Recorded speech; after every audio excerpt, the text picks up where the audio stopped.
Hello students. In last lectures we have seen the type of circular motion, that is uniform circular motion. Now in this video we'll cover the non-uniform circular motion. अब आप पूछोगे sir in rotational dynamics दो parts होते हैं, एक circular motion और दूसरा rotational motion, तो हम कवर कर रहे हैं यहाँ पे circular motion. So non uniform circular motion, इसमें नॉन वर्ड क्या आपको रिप्रेजेंट कर रहा है? Non uniform. यूनिफॉर्म पता है आपको? यूनिफॉर्म सर्कुलर मोशन में क्या कांस्टेंट रहता था? स्पीड कांस्टेंट रहता था. अभी नॉन यूनिफॉर्म सर्कुलर मोशन में speed changes according to position. जैसे कि मान लो ये स्ट्रिंग है और ये बॉब, एक स्टोन या ऑब्जेक्ट, इसको हम वर्टिकल प्लेन में घुमा रहे हैं. अब पूछोगे आप सर वर्टिकल प्लेन क्या होता है? देखो वर्टिकल सर्कुलर मोशन ये एग्जाम्पल हो गया. किसका एग्जाम्पल हो गया? नॉन यूनिफॉर्म सर्कुलर मोशन का. ये दो तरीके से कंट्रोल होता है. एक through acceleration due to gravity, means totally affected by acceleration due to gravity, और दूसरे टाइप में एक्सेलरेशन ड्यू टू ग्रेविटी का इतना इम्पैक्ट नहीं होता है. तो ये इसमें आएगा आपका जायंट व्हील. जायंट व्हील क्या होता है? जायंट व्हील मतलब जो हम मेले में देखते हैं, वर्टिकली जो घूमते रहता है, उसको हम बोलते हैं giant wheel. With the help of machine आप उसको घुमाते रहते हो, उसके ऊपर ग्रेविटी का इतना इफेक्ट नहीं महसूस होता. लेकिन अभी अगर कोई ऑब्जेक्ट को आप स्ट्रिंग से अटैच करते हो और उसको घुमाते हो, then acceleration due to gravity आपका इसके ऊपर, बॉब के ऊपर या ऑब्जेक्ट के ऊपर इंपैक्ट करेगा. अब अगर ये बॉब ऊपर जा रहा है तो यहां से यहां तक जाते वक्त उसकी काइनेटिक एनर्जी कम होगी और पोटेंशियल एनर्जी बढ़ती जाएगी. तो काइनेटिक एनर्जी जितनी कम होगी उतनी पोटेंशियल एनर्जी बढ़ेगी. तो आप इसको पॉज करके लिख सकते हो कि नॉन यूनिफॉर्म सर्कुलर मोशन हम क्या पढ़ रहे हैं उसमें? वर्टिकल सर्कुलर मोशन, उसमें ग्रेविटी का इंपैक्ट ज्यादा होता है.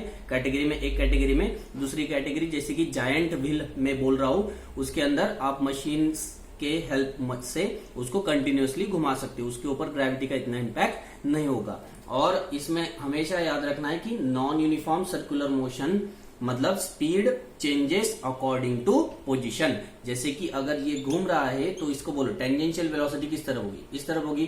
पार्टिकल यहाँ आ गया, टेंजेंशियल वेलोसिटी किस तरफ? इस तरफ होगी. टेंजेंशियल वेलोसिटी यहाँ पार्टिकल होने के बाद कहाँ होगी? इस तरफ होगी. तो ये ऐसे घूम रहा है.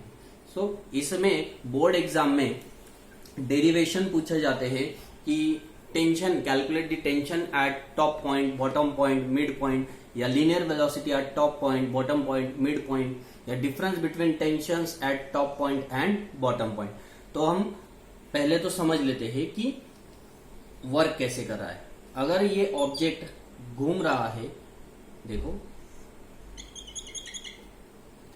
क्लॉकवाइज वर्टिकल प्लेन में, देन यहां बॉटम पोजीशन पे होगी इसकी वेलोसिटी, बोलो VB. इस पॉइंट को मैं B बोलता हूं, इस पॉइंट को A. यहां पे जाने के बाद इसकी वेलोसिटी होगी VA. मिड पोजीशन में ये नीचे आएगा तो इसकी टेंजेंशियल वेलोसिटी होगी VC. देखो ABC मैंने 3 पॉइंट निकाल दिए, आप ऐसे देख सकते हो. ठीक है, समझ में आ रहा है? अगर ये ऑब्जेक्ट स्ट्रिंग से अटैच है और हम इसको ड्रॉ करते हैं तो टेंशन टुवर्ड्स दी सेंटर होगा. यहाँ पे स्ट्रिंग होगी तो टेंशन टुवर्ड्स दी सेंटर होगा. यहाँ पे स्ट्रिंग होगी तो टेंशन टुवर्ड्स दी. तो देखो यहाँ मैं लिखता हूं TA. एक बार डायग्राम बनाना आप सीख लो कि किसी भी ऑब्जेक्ट पे दो ही फोर्स एक्ट हो रहे. देखो ऑब्जेक्ट पे कितने फोर्स एक्ट हो रहे? पहला तो एक टेंशन फोर्स और दूसरा है उसका, बोलो क्या, वेट, mg. ठीक है, तो tension TA, tension TC, tension TB. अब दूसरा निकालो. इस ऑब्जेक्ट का वेट कहाँ एक्ट होगा? डाउनवर्ड. तो यहाँ क्या लिखूंगा मैं? mg. इसका भी क्या एक्ट होगा? डाउनवर्ड. तो यहाँ पे भी क्या आएगा? बोलो इसका mg. यहाँ पे भी डाउनवर्ड एक्ट होगा तो यहाँ पे क्या लिखूंगा मैं? बोलो mg.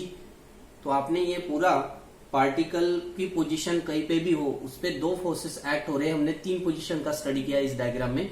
Position A, position B, position C, top position, bottom position, mid position. Diagram समझ में आ गया।